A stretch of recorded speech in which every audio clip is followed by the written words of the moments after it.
मी तुम्हाला शिल्लक भाताची आगळीवेगळी चवीला इडली ढोकळ्यापेक्षाही भन्नाट लागणारी रेसिपी शिकवणार आहे. भात एखाद्या खोलगट भांड्यात किंवा परातीत काढून घ्या. महत्त्वाचं म्हणजे भात हा जरा मऊ असावा.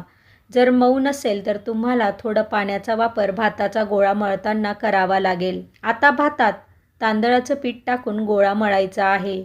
तसेच भातात मीठ कमी असतं, म्हणून पिठाचा विचार करून चवीपुरतं मीठ देखील टाकून घ्या. जरा तेल लावून छान मऊसर असा गोळा मळून घ्या. त्यातून छोटासा गोळा तोडून घ्या. त्याला हातावर चोळून लंब गोलाकार असा शेप द्या. पिळ्या भातापासून बनवलेल्या गरमागरम फराळ खाण्यासाठी सर्व्ह करा. अतिशय हेल्दी, कमी तेलात होणारा हा नाश्ता आहे. तुम्ही सकाळी, संध्याकाळी केव्हाही हा नाश्ता करू शकतात.